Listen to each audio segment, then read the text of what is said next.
Hello दोस्तों। मैं Atul sir और हमारा चैनल सक्सेस पॉइंट और हम आपको पढ़ा रहे हैं भारत का भूगोल। तो भारत के भूगोल से संबंधित हमने आपको भारत का स्वरूप और भारत की सीमा रेखा के बारे में बता दिया था। आज हम बात करते हैं भारत की कुछ और रेखाएं जो कि निकली हुई हैं और साथ ही साथ द्वीपों के बारे में बात करेंगे। तो ये आपके सामने भारत का नक्शा बना हुआ है। इसमें देखिए हमने द्वीपों को बनाए हैं जो काफी इंपॉर्टेंट द्वीप हैं, पूछे भी जा सकते हैं। और खासकर ये राज्यों से लगे हुए द्वीप हैं, तो राज्यों से संबंधित इसमें क्वेश्चन आ सकता है। देखिए गुजरात में लगे हुए द्वीप हैं, ये बेड़ द्वीप है। ये जो कच्छ की खाड़ी पड़ती है, ये कच्छ की खाड़ी है। कच्छ की खाड़ी के अंतर्गत बहुत सारे द्वीप आते हैं, तो जिसमें से ये 3 प्रमुख द्वीप हैं।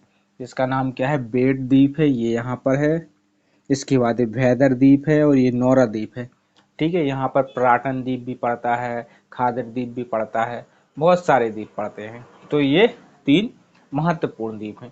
इसके बाद गुजरात में देखिए प्राम द्वीप और यहाँ पर 2 द्वीप और पड़ते हैं। इसका नाम क्या है, आलिया बेट और खालिया बेट। क्या नाम है इसका, आलिया और खालिया बेट। तो ये द्वीप जो है ये भी महत्वपूर्ण है। क्यों? क्योंकि यहाँ पर पेट्रोलियम किया जाता है, तो पेट्रोलियम के लिए ये दोनों बहुत महत्वपूर्ण द्वीप कहलाते हैं। इसके बाद ये जो दमन द्वीप है, ये है दमन और द्वीप। तो ये तो हमारा केंद्र शासित प्रदेश है, ये तो महत्वपूर्ण होगा ही। तो दमन द्वीप है, यहाँ पर पड़ता है दादरा नगर हवेली, ये भी महत्वपूर्ण द्वीप है। तो ये हमारे महत्वपूर्ण द्वीप, लेकिन दादरा नगर हवेली मुंबई के अंतर्गत आता है। ये दमन द्वीप जो है वो गुजरात के अंतर्गत आता है। इसके बाद चलते हैं महाराष्ट्र में।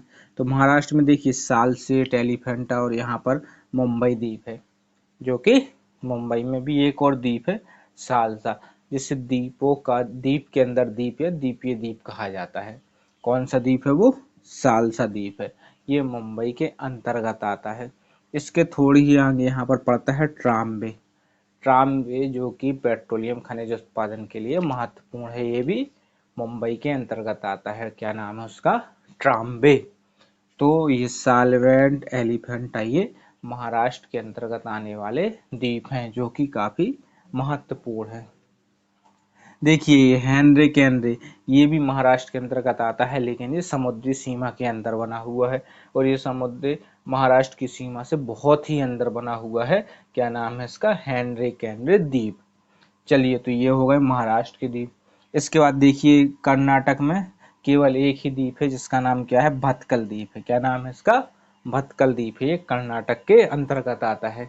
ये हो गए कर्नाटक का द्वीप। क्या नाम था इसका, भटकल द्वीप। अब उसके बाद चलते हैं पुडुचेरी। आपने सुना होगा पुडुचेरी, जो कि हमारा केंद्र शासित प्रदेश है। उसके अंतर्गत 4 जिले आते थे, जिसमें सबसे छोटा जिला कौन सा था, माहे। हम आपको पहले वीडियो में बता चुके हैं कि माहे भारत का सबसे छोटा जिला है। तो जो पुडुचेरी का जो माहे जिला है, ये केरल के अंतर्गत आता है। और एक जिला यमन है जो कि आंध्र प्रदेश के अंतर्गत आता है। और 2 जिले पांडिचेरी और कराईकल, ये तमिलनाडु के अंतर्गत आते हैं। तो ये 4 जिले जो हैं पुडुचेरी के अंतर्गत आते हैं। इसमें पांडिचेरी उसकी राजधानी है। तो ये माहे जिला केरल के अंतर्गत आता है। तो माहे द्वीप है जो वो क्या है, केरल के अंतर्गत है। उसके बाद ये पब्बन द्वीप है, ये तमिलनाडु में है पब्बन द्वीप। यहाँ से क्या है, रामेश्वरम जाने के लिए रास्ता बना हुआ है। और श्रीलंका का एक द्वीप पड़ता है जिसका नाम है तलैया मन्नार। क्या नाम है, यहाँ पर है तलैया मन्नार। तो दोनों के बीच में क्या है, आदम ब्रिज बना हुआ है। इसे आदम ब्रिज, राम सेतु, या फिर आदम, या क्या बोलते हैं, मानव ब्रिज के नाम से जाना जाता है। तो ये क्या बना हुआ है, पब्बन द्वीप और तलैया मन्नार के बीच में बना हुआ है, जो कि काफी महत्वपूर्ण है। ये क्वेश्चन पूछा जा सकता है। इसके बाद ये कराईकल और पांडिचेरी, ये हमने बता ही दिया, ये भी तमिलनाडु के द्वीप हैं, लेकिन ये पुडुचेरी केंद्र शासित प्रदेश के अंतर्गत आने वाले जिले हैं। उसके बाद देखिए यमन, इसका ये भी पुडुचेरी का जिला है। और श्रीहरिकोटा, ये दोनों द्वीप आंध्र प्रदेश के अंतर्गत बने हुए हैं। जो श्रीहरिकोटा है ये इसरो का केंद्र है। यहाँ पर क्या है, इसरो का केंद्र है, जहाँ पर क्या होता है, मिसाइलों का परीक्षण किया जाता है। क्या होता है, इसरो में जो क्या होता है, ये मिसाइल, सॉरी, यहाँ पर अंतरिक्ष से संबंधित जो भी उपग्रह उपग्रह है उसके संबंधित परीक्षण किए जाते हैं। तो ये क्या है, यहाँ पर सतीश धवन केंद्र है। ये अंतरिक्ष केंद्र जो है उसका नाम क्या है, सतीश धवन अंतरिक्ष केंद्र। वो भी कहाँ पर है, आंध्र प्रदेश के श्रीहरिकोटा द्वीप के अंतर्गत आता है। उसके बाद देखिए उड़ीसा में दो द्वीप बने हुए हैं, व्हीलर और पारादीप। तो जो व्हीलर द्वीप है ये ब्राह्मणी नदी के किनारे बना हुआ है और यहाँ पर क्या होता है, मिसाइलों का परीक्षण किया जाता है। व्हीलर द्वीप के किनारे मिसाइलों का परीक्षण किया जाता है, इसलिए व्हीलर द्वीप काफी महत्वपूर्ण है। और साथ ही पारादीप है, तो ये भी पारादीप भी ये जो पारादीप है वो महानदी के किनारे है। तो यहाँ पर भी काफी महत्वपूर्ण प्रतिक्रियाएं होती हैं। उसके बाद देखिए बंगाल की खाड़ी में दो द्वीप बने हुए हैं, न्यू मंगलोर और गंगा सागर। तो न्यू मंगलोर क्या है, भूमि से सटा हुआ है, और जो है गंगा सागर वो काफी दूर है। तो जो गंगा सागर न्यू मंगलोर ये बंदरगाह का काम करते हैं। यहीं से क्या है, जो यहाँ से गंगा नदी के लिए जो जाता है इलाहाबाद में जो जहाजों का सामान वो यहीं से निकलता है, न्यू मंगलोर और गंगा सागर से। तो ये थे महत्वपूर्ण द्वीप भारत से सीमा से थोड़ी लगे हुए।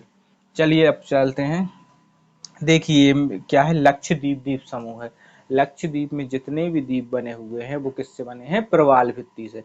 प्रवाल द्वारा बनाया गया जो द्वीप होता है उसको प्रवाल द्वीप कहा जाता है। तो लक्षद्वीप में बहुत सारे द्वीप हैं, लगभग 36 द्वीप हैं लक्षद्वीप के अंतर्गत। तो लक्षद्वीप का सबसे बड़ा द्वीप क्या है, ओड्रेड द्वीप, ये बना हुआ है। और लक्षद्वीप की राजधानी कवारत्ती है जो ये बनी हुई है। तो कवारत्ती और मिनिकॉय, इन दोनों को अलग करने वाला जो चैनल है इसका नाम क्या है, इसका नाम है 9 डिग्री चैनल। क्या नाम है इसका, 9 डिग्री चैनल। और देखिए ये पूरा लक्षद्वीप और ये मालदीव, मालदीव एक अलग देश है जो भारत का एक पड़ोसी देश भी है। तो लक्षद्वीप और मालदीव को अलग करने वाली जो रेखा है उसका नाम है 8 डिग्री चैनल। क्या नाम है उसका, 8 डिग्री चैनल। तो 8 डिग्री चैनल लक्षद्वीप और मालदीव को अलग करता है। देखिए उसके बाद ये जो है ये क्या है, ये 10 डिग्री चैनल है। क्या नाम है इसका, 10 डिग्री चैनल। ये अंडमान और निकोबार द्वीप को अलग करता है। किसको अलग करता है, अंडमान और निकोबार। देखिए अंडमान निकोबार द्वीप समूह के अंतर्गत लगभग 500 द्वीप आते हैं। कितने आते हैं, लगभग 500 द्वीप आते हैं, जिसमें बंगाल की खाड़ी के 204 द्वीप आते हैं। देखिए अरब सागर, बंगाल की खाड़ी, जो भारत के अंतर्गत जितना भी समुद्री इलाका है उसके अंतर्गत 247 द्वीप आते हैं। कितने द्वीप आते हैं, 247, जिसमें से जो कि 43 द्वीप हैं वो किसके अंतर्गत हैं, अरब सागर के। और 204 जो द्वीप है वो किसके अंतर्गत है, बंगाल की खाड़ी के। और लेकिन अंडमान निकोबार क्या है, हिंद महासागर प्रशांत महासागर तक इसके फैले हुए। तो अंडमान निकोबार के अंतर्गत जो आते हैं वो कितने आते हैं, 512 द्वीप हैं जो काफी छोटे छोटे हैं। 500 लगभग द्वीप हैं जो काफी छोटे छोटे। उसमें से 6 महत्वपूर्ण द्वीप हैं जो हम आपको बताते हैं। उत्तरी अंडमान, ये अंडमान निकोबार का सबसे उत्तरी द्वीप है और यहाँ पर सबसे ऊंची चोटी है जिसका नाम सैडल पीक है। इसके बाद आता है मध्य अंडमान। तो मध्य अंडमान अंडमान निकोबार का सबसे बड़ा द्वीप है। क्या है, सबसे बड़ा द्वीप है। उसके बाद है ये दक्षिणी अंडमान। तो दक्षिणी अंडमान में जो अंडमान निकोबार की राजधानी है पोर्ट ब्लेयर, वो दक्षिणी अंडमान के अंतर्गत आती है।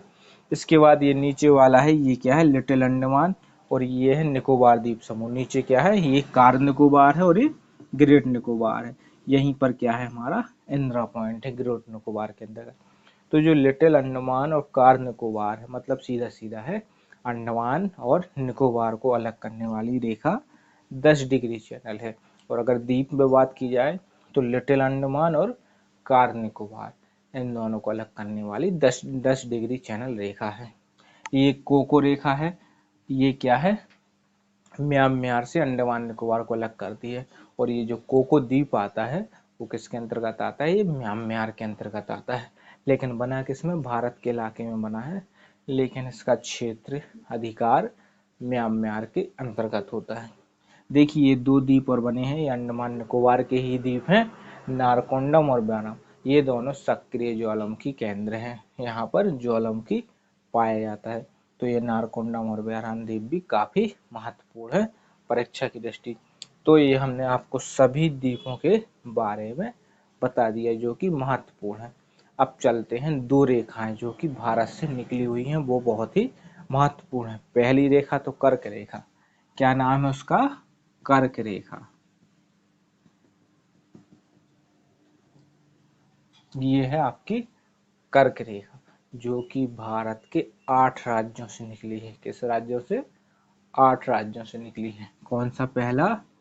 पहला नाम है गुजरात, दूसरा नाम है, ये पहला गुजरात, दूसरा राजस्थान, तीसरा मध्य प्रदेश, चौथा छत्तीसगढ़, पांचवा झारखंड, छठवां पश्चिम बंगाल, वेस्ट बंगाल, सातवां त्रिपुरा और आठवां मिजोरम। त्रिपुरा और मिजोरम, इन 8 राज्यों से निकली हुई है कर्क रेखा। तो गुजरात, राजस्थान, मध्य प्रदेश, छत्तीसगढ़, झारखंड, पश्चिम बंगाल, त्रिपुरा और मिजोरम, याद रखना। तो इसको आप ट्रिक के माध्यम से भी याद कर सकते हैं। तो क्या लिखेंगे इसमें? गोरा मछ झा पत्री में, क्या नाम है उस ट्रिक का? गोरा मछ झा पत्री में। गुजरात, राजस्थान, मध्य प्रदेश, छत्तीसगढ़, झारखंड, पश्चिम बंगाल, त्रिपुरा, मिजोरम, सबके पहले पहले अक्षर से निकाल के एक ट्रिक है और एक क्रम से बनी हुई है। क्रम से सभी राज्यों के नाम दिए हैं। गोरा मछझा पत्री में। तो ये हो गई ट्रिक इन 8 राज्यों को याद करने की। अब चलते हैं मानक समय रेखा। मानक समय रेखा क्या है? जो कि ग्रीनविच से कितने डिग्री दूर है? 82.5 डिग्री दूर है। कितने डिग्री दूर है? 82.5 डिग्री दूर है, मतलब 5.5 घंटे दूर है, जिसका नाम क्या है? भारत की मानक समय रेखा। और ये कहाँ से निकली है? उत्तर प्रदेश, मध्य प्रदेश, छत्तीसगढ़, उड़ीसा और आंध्र प्रदेश। ये है क्या है? जिस तरह से बनी रहती हैं ये रेखाएं इस तरह से, तो उसी तरह से ये इस तरह से निकली हुई है। वो क्या है आप समझ जाएंगे। तो ये कौन सी रेखा है? 82.5 डिग्री रेखा है। इसको क्या बोलते हैं? मानक समय रेखा। तो ये मानक समय रेखा हो गई और ये कर्क रेखा हो गई। तो मानक समय रेखा 5 राज्यों से निकली थी। पहला क्या था? उत्तर प्रदेश, दूसरा क्या था? मध्य प्रदेश, तीसरा क्या था? छत्तीसगढ़, चौथा था उड़ीसा और पांचवा था आंध्र प्रदेश। तो 5 राज्यों से निकलने वाली रेखा कौन सी है? मानक समय रेखा। तो ये हो गई आपकी 2 रेखाएं जो कि महत्वपूर्ण है। अब नक्शा के बारे में कुछ चर्चाएं कर लेते हैं जो कि महत्वपूर्ण है। देखिए नक्शा में, देखिए ये जो कहलाती है अंतर्राष्ट्रीय सीमा कहलाती है, ये सीमा रेखा। तो सीमा रेखा से लगे हुए राज्य जो है कितने हैं? 24 राज्य लगे हुए हैं सीमा रेखा से। कितने राज्य लगे हुए हैं? 24 राज्य लगे हुए हैं सीमा रेखा से, याद रखना। जिसमें से 17 राज्य, देखिए 17 राज्य स्थलीय सीमा से गिनेंगे। पहला गुजरात, दूसरा राजस्थान, तीसरा पंजाब, चौथा जम्मू कश्मीर। अब ये दोनों केंद्र शासित प्रदेश हो गए, तो अब क्या हो जाएंगे? 18 हो जाएंगे। अगर बात की जाए तो पहले पूरा जम्मू कश्मीर था तो 17 गिने जाते थे। अब ये 2 राज्य मिलके क्या हो गए? 18। तो वर्तमान स्थिति में क्या हो जाएंगे? 18, और ये क्या हो जाएंगे? 25 हो जाएंगे, क्योंकि एक एक बढ़ चुका है। तो 1 2 3 4 5 6 7 8 9 10 11 12 13 14 15 16 17, ये क्या है? स्थलीय सीमा से लगे हुए हैं। और 9 राज्य, 1 2 3 4 5 6 7 8 9, 9 राज्य लगे हुए हैं जलीय सीमा से। कितने राज्य लगे हुए हैं? जलीय सीमा से, जिसमें से गुजरात और पश्चिम बंगाल, ये दोनों से लगे हुए हैं, स्थल से भी जल से। इस कारण से 17 7 24 होना चाहिए, लेकिन 2 जो राज्य हैं वो एक्स्ट्रा किसमें हो गए हैं? पश्चिम बंगाल और गुजरात। ये स्थलीय और जलीय दोनों सीमा से लगे हुए हैं। इस कारण से गिनती में 26 हो रहे हैं। होना कितने चाहिए? 24 होना चाहिए। तो ये 2 के कारण दोनों, क्योंकि ये दोनों तरीके से हैं, स्थल से भी और जल से भी। तो पहले क्या थे, 24 राज्य लगे हुए थे स्थलीय सीमा से, अब 2 केंद्र शासित हो गए हैं, तो अब क्या हो जाएंगे 25 या फिर 23 राज्य, 2 केंद्र शासित प्रदेश जो स्थलीय सीमा से लगे हुए हैं। तो ये हमने बात कर ली इस सीमा रेखा से लगे हुए राज्य। अब बात करते हैं भू आवेष्टित, क्या नाम है उसका, भू आवेष्टित, मतलब जिनकी कोई भी जलीय सीमा या स्थलीय सीमा रेखा टच नहीं करती, उन्हें भू आवेष्टित राज्य कहा जाता है या भू आवेष्टित क्षेत्र। तो भू आवेष्टित राज्य कौन कौन से हैं, केवल 5 राज्य हैं भारत में। पहला तो हमारा मध्य प्रदेश है जो कहीं से भी टच नहीं करता, दूसरा छत्तीसगढ़ है ये भी कहीं टच नहीं करता, तीसरा हरियाणा है ये भी कहीं टच नहीं करता, चौथा झारखंड है और पांचवा तेलंगाना है। तो पहला हरियाणा, दूसरा मध्य प्रदेश, तीसरा छत्तीसगढ़, चौथा झारखंड और पांचवा तेलंगाना। ये 5 राज्य हैं जो कहीं से भी किसी भी सीमा रेखा से नहीं लगे हुए हैं। तो ये हमने बात कर ली भू अविष्ठित राज्य। तो ये थे भारत से संबंधित सभी महत्वपूर्ण क्वेश्चन, जिसमें हमने आपको द्वीप बता दिए। देखिए ये यहाँ पर पाक जल स्टेट है, ये यहाँ पर जिसका नाम क्या है, पाक जल संधि, ये भारत को श्रीलंका से अलग करती है, पाक जल संधि। और यहीं पर मन्नार की खाड़ी है, क्या है, कौन सी खाड़ी है, मन्नार की खाड़ी है। ये जो पड़ता है ना खाड़ी, खाड़ी क्या होती है, 3 ओर से जमीन से घिरी होनी चाहिए। तो ये मन्नार की खाड़ी, देखिए 3 ओर से घिरी हुई है, इसका नाम खंभात की खाड़ी है। ये भी 3 ओर से घिरी हुई है, इसका नाम क्या है, कच्छ की खाड़ी। और ये भी 3 ओर से घिरी हुई है, तो इसका नाम क्या है, बंगाल की खाड़ी। तो ये खाड़ियां हैं जो कि काफी महत्वपूर्ण है। और ये 2 ओर से घिरा था, तो इसलिए इसका नाम क्या पड़ गया, अरब सागर। तो भारत के द्वीपों के बारे में समझाया और इसके कुछ रेखाओं के बारे में समझाया। तो आपको ये वीडियो कैसा लगा, इस पे आप कमेंट दीजिएगा और अच्छा लगे तो लाइक और शेयर जरूर कीजिएगा। धन्यवाद।